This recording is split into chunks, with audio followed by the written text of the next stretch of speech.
नमस्कार, प्रणाम, नमस्कार,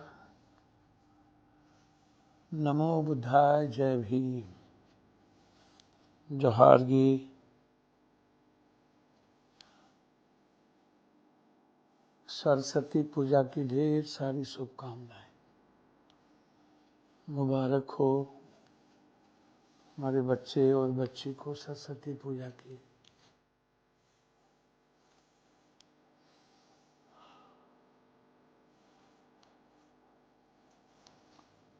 मुझे लगता है कि हमें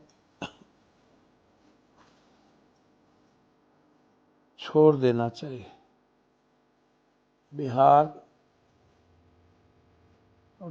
अब राजनीति के लायक नहीं रह गया, ना सामाजिक जीवन जीने के लायक रह गया। सिर्फ गाली गलौज, नफरत की राजनीति,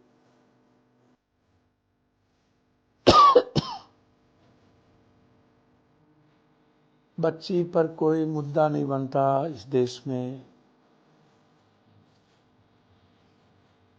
डेली बच्ची के शारीरिक शोषण हो रहे हैं, जो मैंने आपसे कहे सेक्स रैकेट के बारे में। वह बात मैंने ट्वीट किया है, आपको देखना चाहिए। और मैं कोई आज से नहीं कह रहा हूँ, ये चल रहा है।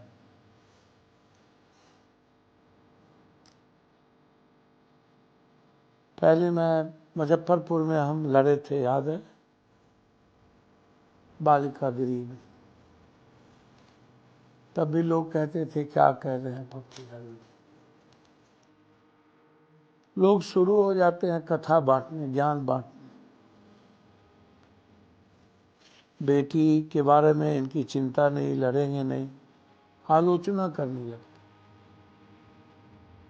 और वो लोग आलोचना करने लगते हैं जो शंकराचार्य को पीटते हैं, उसके शिष्य को पीटते हैं। जो इनकी बात करे ये उनके मामा हैं। मैंने कई दिन कहा कि मुझे नहीं पसंद है वो बंदर की तरह बात करना, हमेशा हिंदू मुसलमान करना, हमेशा बांटना, हमेशा राजनीतिक नेताओं। मुझे नहीं पसंद है तो मैं उनके बारे में, मुझे नहीं अच्छा लगता है। वो अच्छे आदमी नहीं। मुझे पसंद है परमानंद, मुझे पसंद, हाँ, आचार्य राममूर्ति जी थे, महर्षि जी थे, मुझे पसंद ओशो थे, मुझे पसंद और भी लोग हैं जो अच्छे लगते हैं। एक बहुत अच्छा प्रवचन देते हैं। अब आप कहिए राम रहीम भी पसंद, उसको क्या बलात्कारी नहीं कहा गया? आसाराम को क्या कहा? और जो जिसका नाम वो गोरे जैसा, क्या नाम है, कौन धीरेन्द्र क्या बोलता है आपको नहीं पता। वो आप ही उसकी मूल्यांकन करिए। हम तो कोई आलोचना नहीं करेंगे आज के बाद। क्षमा चाहते हैं, क्योंकि गाली देने की प्रवृत्ति होगी। शंकराचार्य को पीटने वाले लोग पप्पू यादव को ज्ञान क्यों देते हैं? उनकी पुलिस कहाँ नहीं बाबा को पीटते हैं ये लोग। अब मन इतना टूट गया है, लगता है कि मुझसे कोई प्रेस वाले ने पूछा कि आप ये ऐसे ऐसे बोल रहे हैं राष्ट्रीय झंडा के बारे में। मैंने कहा छोड़िए, उनकी कौन बात आप अच्छी लगती है। राष्ट्रीय झंडा हमारी ताकत है, शान है। तिरंगा हमारी जिंदगी में जुड़ी हुई है। उस पर कौन, हमारे संविधान को छेड़ने और तिरंगा को छेड़ने की औकात किसको है? तो मुझको लगता है कि मैंने कही, बेटी के बारे में चर्चा क्यों नहीं करते हैं आप लोग? पूरे देश में अब शंकराचार्य पर बहस छिड़ी हुई है। कितने एमपी हैं बिहार में, जरा जोड़िए। मेरे अलावे कितने एमपी वहां गए हैं, कितने एमएलए गए हैं, कितने दिनों के बाद गए हैं, और क्या कर रहे हैं, क्या हो रहा है? कितने मंत्री 6 तारीख से आज हो गया 22 तारीख, 21 तारीख। कितना दिन हो गए? इतने एमएलए हैं, उतर जाते बेटियों को लेकर। तो ये लोग तो खुद ही नंगे हैं। लगभग लोग 1-2% एमपी एमएलए को छोड़ दीजिए, जिसको मैं सही मानता हूं, 1-2%। उसके बाद एमएलए एमपी 1-2% पदाधिकारी भी मात्र, जो अच्छे हैं, और उसी में 1-2% बाबा भी हैं जो बहुत अच्छे हैं, जिनको पूरा साष्टांग किया जा सकता है। लेकिन अब 95-96% पॉलिटिशियन को, सामाजिक सरकार, दलाल को, पैसे वाले को हैं, पूंजीपति में 1-8% लोग हैं जो अच्छे हों।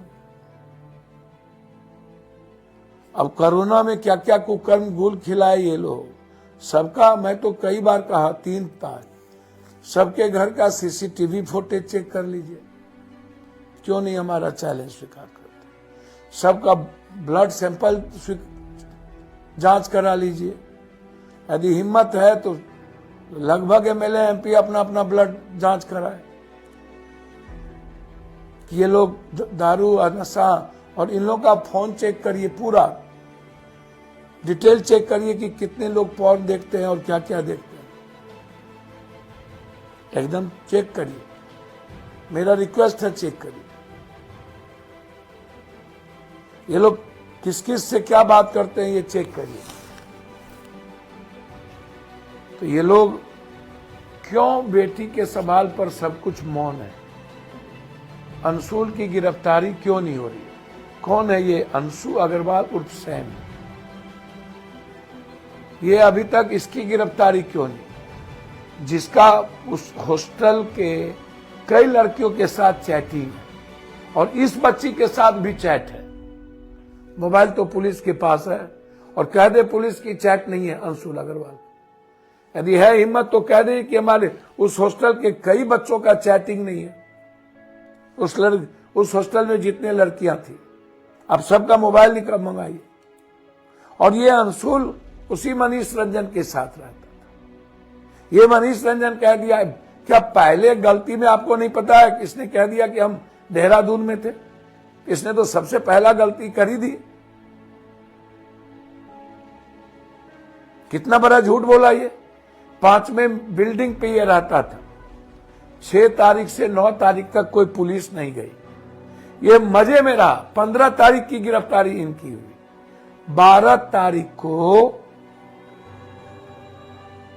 पोस्टमार्टम रिपोर्ट पर दस्तखत हुए। पुलिस कह रही है कि हमको 14 तारीख को मिला, तो 12 और 13 के बीच पोस्टमार्टम रिपोर्ट का पता नहीं चला, और इनकी गिरफ्तारी 15 को हुई। और पुलिस एफएसएल रिपोर्ट डीएनए की बात करने वाला पुलिस 9 को पहुंचता है, और 6 तारीख को थाना प्रभारी 6 या 7 प्रभात हॉस्पिटल में रहता है, और नीलम अग्रवाल को वहीं से थाना ले जाया जाता है, और नीलम अग्रवाल को फोन पर आने के बाद छोड़ दिया जाता है। तो न फर्द बयान हुआ। मैं पूरे बिहार की जनता से और प्रेस के लोगों से कहना चाहूंगा, आप लड़िए। पप्पू यादव आप लोगों के साथ खड़ा है। हमें आप ये बताइए, 6 से 9 के बीच उनका कपड़ा कहां गया? क्या जब लगातार मनीष वही था, तो क्या उसके घर को एक ही रास्ता है उस हॉस्टल में ऊपर जाने के लिए? जिस रास्ता से अंशुल सैम जाता है 5 माला बिल्डिंग पर, उसी रास्ते से बच्ची जाती है, और बच्ची की कोई प्राइवेसी नहीं है। आप ऊपर जाइए, वेंटिलेटर, आप सीधा देख सकते हैं बच्ची के रूम को। क्या प्राइवेसी है? रूम एक ही है, रास्ता एक ही है। मनीष के दोस्त उसी रास्ते से जाते थे, अंशुल का दोस्त उसी रास्ते से जाते थे। मेरी बात आप समझ पा रहे हो? मनीष का दोस्त और अंशुल का दोस्त एक ही रास्ते से, और बच्ची ओपन, प्राइवेसी कुछ भी नहीं, रास्ता 2 नहीं। क्यों? क्या खाला का घर है था क्या? आप जांच कीजिए ना पूरा सीसीटीवी फुटेज।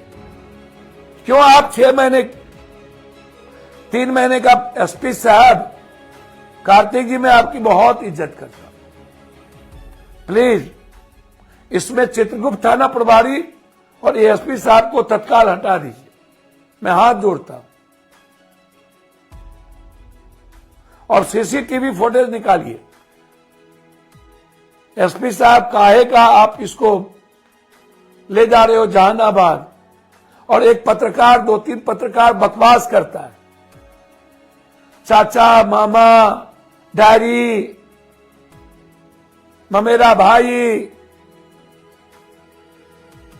मैं एक बात पूछूं एसपी साहब, चाचा हो या मामा, मरा कहां? यदि वो लड़की गलत होगी तो यहां भी सबके साथ सबने शोषण किया होगा, तो कौन कौन किया? सीसीटीवी फुटेज की जांच क्यों नहीं? 6 से 9 के बीच पुलिस नहीं गए तो अब एफएसएल और डीएनए टेस्ट कैसा? धुला गया, कपड़े धुले गए, कपड़े गायब हो गए, और मरा कहां? मरा तो हॉस्टल में ना, आई ठीक ना, जहर किसने दी? चोट कहां लगी? सीटी स्कैन में चोट कहां से आई?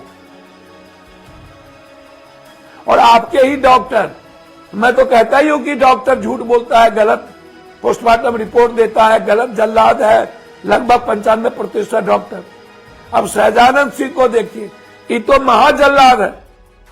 हम शुरू से सहजानंद सिंह के बारे में बोलते रहे, ये आदमी अच्छा नहीं है। हरियाणा हाईकोर्ट और पंजाब हाईकोर्ट का ऑर्डर है कि आपको फ्रेश लिखना है, अलग अलग लिखना है, क्या दिक्कत हुई, क्यों हम भेज रहे हैं, क्यों भेजना चाहिए, कहां भेजना चाहिए। ये कब्जा करना चाहते हैं क्या प्रभात हॉस्पिटल को, ये और सतीश? अरे सतीश को तो एक अभिषेक नाम का डॉक्टर 2500 बार फोन किया। कौन है? कंकड़बाग या गर्दनीबाग का अभिषेक डॉक्टर, कि पुलिस को मत बुलाओ, पुलिस को खबर मत भेजो। कौन है? कितने बार अभिषेक और सतीश डॉक्टर का फोन है, देखिए। और ये सहजानंद सिंह, बाप रे बाप, अपने को जातों का नेता बन जाते हैं। ये डॉक्टर कम है, जाति के नेता ज्यादा हो गए। और ये अपने को दादा समझते हैं, सबको डराते हैं। सहजानंद सिंह से पूछताछ क्यों नहीं हो रही है? तो क्या लिखा है, कोई पढ़ सकता है क्या? मेरा सवाल है, मनीष रंजन ने झूठ बोला देहरादून, तो फिर साजिश वहीं से पता चल जाता है। जबरदस्ती डाइवर्ट मत कीजिए, कोई फायदा नहीं है। मर के भी इस केस को हम ओपन करेंगे, चाहे जैसे भी हो, क्योंकि हम पटना में बिकने तो नहीं देंगे बच्ची को, और पूरे बिहार में। हम 2 नंबर जारी किए हैं, लेकिन सिर्फ बच्ची की मदद के लिए, और नहीं। बच्ची की पढ़ाई, बच्ची पर कोई जुल्म हो रहा हो वो, और बच्ची की पढ़ाई में यदि कोई दिक्कत हो रहा है तो वो।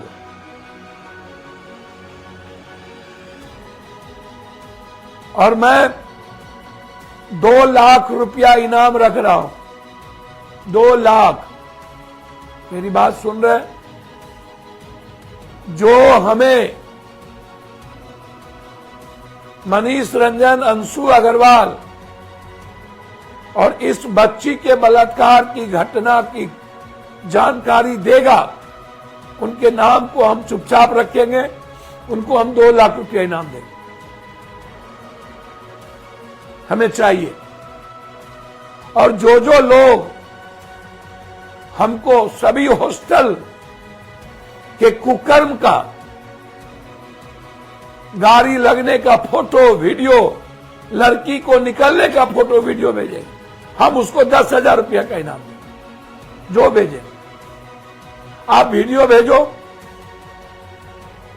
हमारे उस नंबर पर हमसे 10,000 रुपया लो, बच्ची को निकलने का और जो सेक्स रैकेट चला रहा है उसका। हर आदमी 10,000 रुपया लो, कोई नौकरी करने की जरूरत नहीं।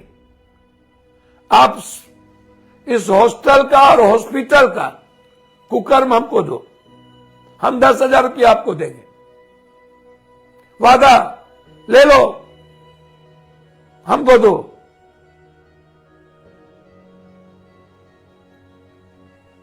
लेकिन इस बच्ची की घटना के लिए 2 लाख रुपया का मैं इनाम घोषित करता हूं।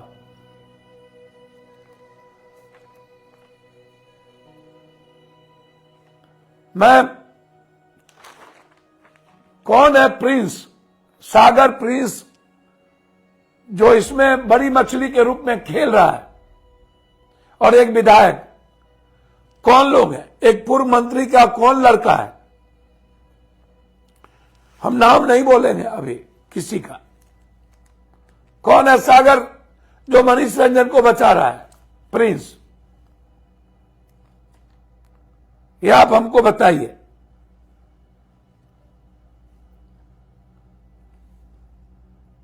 दूसरी बात, इनके सारे दोस्तों का टेलीफोन चेक करिए।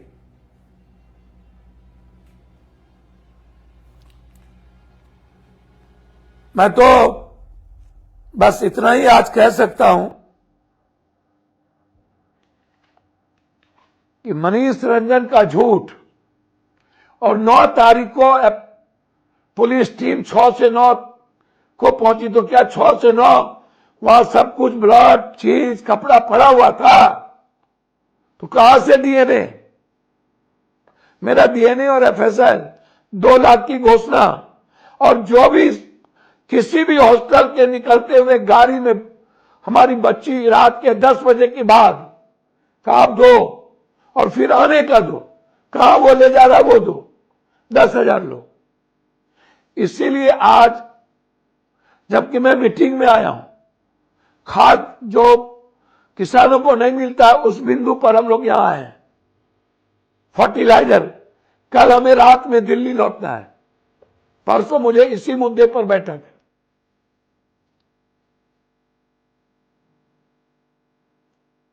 मैं चाहूंगा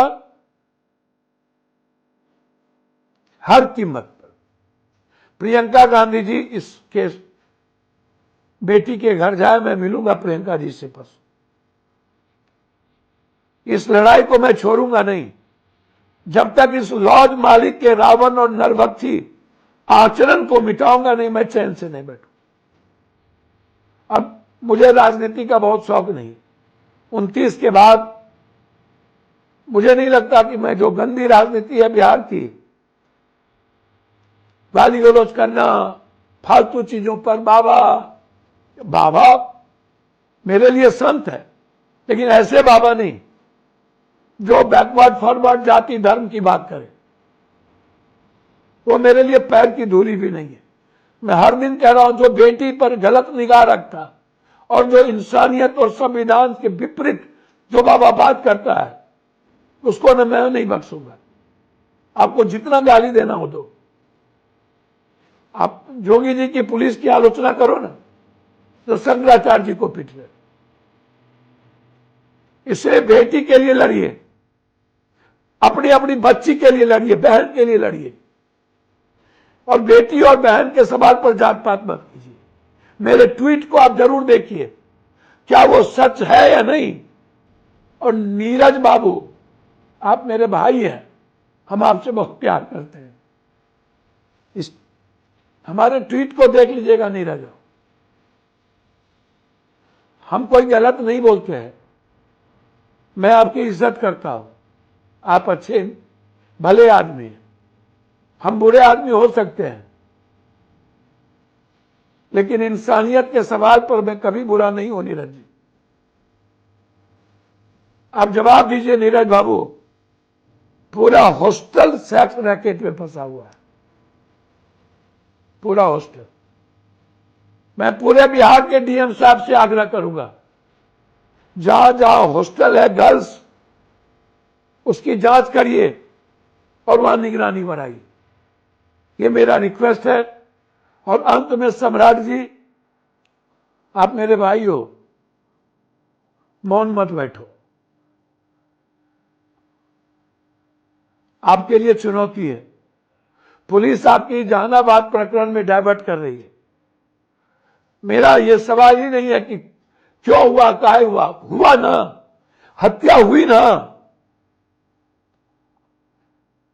चोट है ना, नोचे गए ना, प्राइवेट पार्ट पर जबरदस्ती किया गया ना, बस। क्यों, काहे, यहां किसने आके घटना किया, हॉस्टल में कौन आके मारा, हॉस्टल में आया कैसे मारने वाला, यह नहीं है तो। और मनीष रंजन 12,000 से 100 करोड़ का मालिक कैसे हो गया? यह नक्शा नहीं है तो तोड़िए ना। अरे आप तो बहुत बहादुर हैं, आपकी पुलिस तो तोड़ते फिरती है, डेली तोड़ रही है, इसके घर को तोड़ी। यही रिक्वेस्ट है। फिर मैं आग्रह करूंगा, कौन है वो प्रिंस सागर जो बचा रहा है मनीष रंजन को? अंशुल अग्रवाल उर्फ सैम कहां है? उसकी गिरफ्तारी क्यों नहीं हो रही है? अग्रवाल का बेटा, उसका चैट कई बच्चियों के साथ है, उसका मोबाइल क्यों नहीं पकड़ा जा रहा है? उसके चैट क्यों नहीं निकाले जा रहे?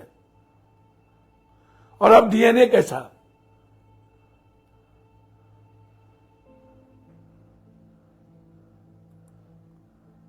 और इसमें जिन जिन डॉक्टर की भूमिका है उसकी गिरफ्तारी हो।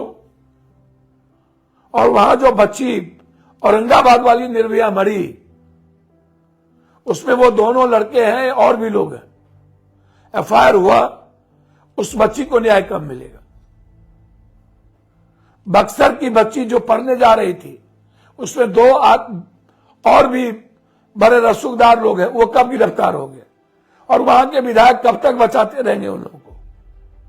तो बक्सर की बच्ची के न्याय, परफेक्ट की न्याय और इस बच्ची की न्याय, और ये सेक्स रैकेट क्या कहता है समाज में, ये समाज को सोचने की जरूरत है।